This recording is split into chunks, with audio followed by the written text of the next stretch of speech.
Hello friend, good morning, नमस्ते। मैं जागृति स्वागत करती हूँ आपका अपने इस नए ब्लॉग में। तो दोस्तों, कैसे हैं आप सब? आई होप अच्छे होंगे और मैं भी अच्छी हूँ। तो दोस्तों, ये ब्लॉग मंडे का ब्लॉग है। मैं सो के उठी और सबसे पहले मैं मुंह को धुल ली। मेरा रोज़ का ये रूटीन है। सबसे पहले मैं मुंह धुलती हूँ, फिर रूम में घर में झाड़ू लगाती हूँ। घर बहुत ज़्यादा गंदा हो गया था, तो सबसे पहले मैंने घर को क्लीन किया। क्लीन करने के बाद मैं पोछा लगाती हूँ।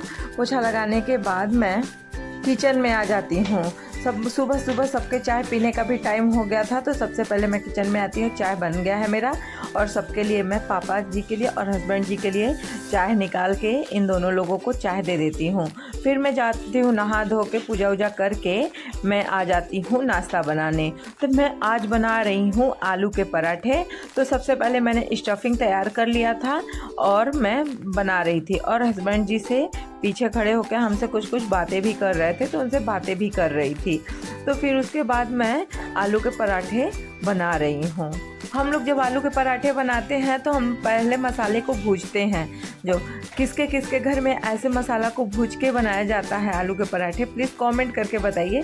बहुत सारे लोग आलू को ऐसे मैश करके उसमें सारे मटेरियल डाल के भी आलू के पराठे बनाते हैं, पर हमारे इधर ऐसे ही बनता है और घर में सारे लोग ऐसे ही खाना पसंद करते हैं। इसलिए हमें स्टफिंग पहले मसाले में हल्दी नमक सब मिला के भूनना पड़ता है, तो इससे टेस्ट बहुत अच्छा हो जाता है। फिर यहाँ पे मेरे पराठे बन जाते हैं, और सबसे पहले मैं पराठे बनाने के बाद मैं थोड़ा सा हल्का सा प्लेटफॉर्म को साफ़ कर देती हूँ, क्योंकि गंदा रहता है तो अच्छा नहीं लगता। तो मैं जब भी किचन से हटती हूँ तो हल्का सा प्लेटफॉर्म गंदा रहता है तो मैं उसे साफ़ करके ही हटती हूँ। फिर उसके बाद मैं आती हूँ तो अच्छे से क्लीन करती हूँ।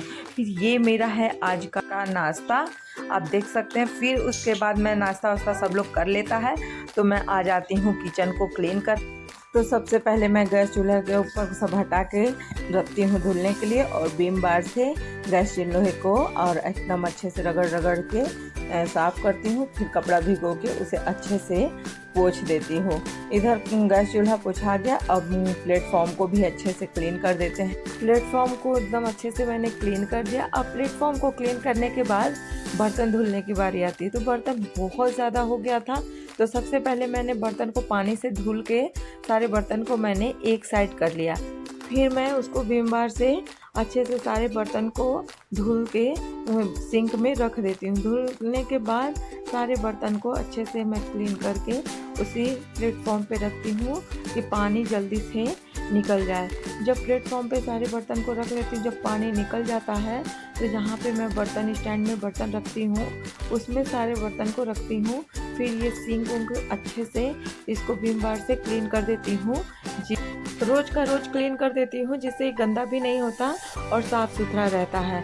फिर यहाँ पे ये क्लीन हो गया। फिर गैस चूल्हे के ऊपर वाला गैस चूल्हा को रख देती हूँ, और सारे बर्तन जहाँ पे रखने रहते हैं सारे बर्तन रख देती हूँ। जैसे ये करछी उर्छी है उसमें स्टैंड में रख देती हूँ, चम्मच वम्मच, और फिर सारे बर्तन नीचे रख दिया। फिर मैं आ जाती हूँ छत पे, कुछ कपड़े धुले थे सारे उसको समेट के एक कुर्सी पे रख रखी हूँ। तो हस्बैंड जी का कपड़ा अलग, अपना कपड़ा अलग, और बाबू का कपड़ा अलग रख रही हूँ। तो आज कुछ बेडशीट वेडशीट भी धुले थे तो मैंने उसको समेट के एक साइड रख रही हूँ, ले जाके रूम में रख दूँगी। तो यहाँ पे कुछ पापा जी के भी बेडशीट धुले थे, तो बाबू को बोलती हूँ कि ले जाओ रूम में दे दो पापा को, तो वो जाता है दादा के रूम में रख आता है। फिर उसके बाद मैं अपना कपड़ा अपने अलमारी में, बाबू का कपड़ा बाबू के अलमारी में सब अच्छे से रख देती हूँ। यहाँ पे सारे कपड़े रखा जाते हैं। फिर बेडशीट रहता है तो जो धुली थी वो रख देती हूँ, और जो आज बेड पे बिछाना था दूसरा बेडशीट उसे निकाल लेती हूँ। तो यहाँ पे सारे हस्बैंड जी का कपड़ा उसे अलमारी में रख देती हूँ। फिर मैं बेडशीट बदलने आ जाती हूँ। तो तकिया के खोल था, तो सबसे पहले मैं तकिया का खोल बदल देती हूँ, उसे हटा देती हूँ। फिर उसको हटाने के बाद मैं बेडशीट हटाती हूँ और बेड को झाड़ देती हूँ। झाड़ने के बाद मैं दूसरा बेडशीट बिछा देती हूँ। और ये देखिए हम गांठ बांध रहे हैं हर बेडशीट के कोने पे, जिससे वो खुले ना। तो फिर मैं बेडशीट बिछाने के बाद अच्छे से एकदम सेट कर देती हूँ। फिर ये देखिए नीचे कितना गंदा हुआ है सारा रूम, सारे कपड़े फेंक गई हूँ, और बाबू इधर पीछे ही खड़े होकर शैतानी कर रहा है। तो फिर ब्लैंकेट भी मैंने रख दिया। फिर मैं रूम में झाड़ू लगा रही हूँ, और देखिए एक तरफ से मैं क्लीन कर रही हूँ, बाबू बेड पे फिर से गाड़ी लेके आ जाता है खेलने। तो आज मैं कुछ बना रही हूँ फ्रेंड्स स्पेशल। तो आज मैं बना रही हूँ बर्गर। तो मैंने पहले आलू मैश किया हुआ ली थी, उसमें 1 चम्मच अरारोट और नमक लेके इसको टिक्की जैसा बना के इसको पहले छान लूँगी। टिक्की छानने के बाद ये पहले 2 टिक्की, आज मुझे 2 बर्गर बनाने हैं तो 2 टिक्की छानने के लिए रख लेती हूँ। देख सकते हैं। फिर ये है बन, दोनों बन निकाल लेती हूँ। फिर इसको अब तलना, पहले ये टिक्की बन जाए तो फिर बन को उल्टा करके डालना है, नहीं तो ये तेल पी जाता है।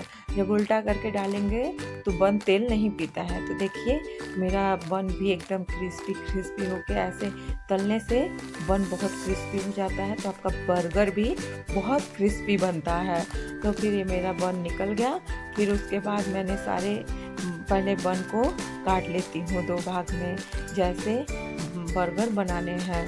तो ये बन कट गया तो फिर इस पर चाट मसाला मैं अच्छे से मिला लेती हूँ।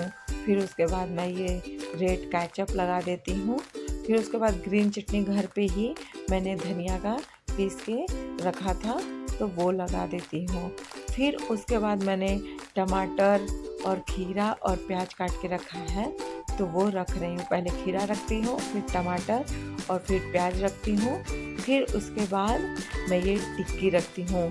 ऐसे घर पे मैं बिल्कुल कोई चीज़ बाहर का यूज़ नहीं करती, घर पे एकदम हेल्दी तरीके से बनाती हूँ। तो दोस्तों आज का ब्लॉग हम यहीं पे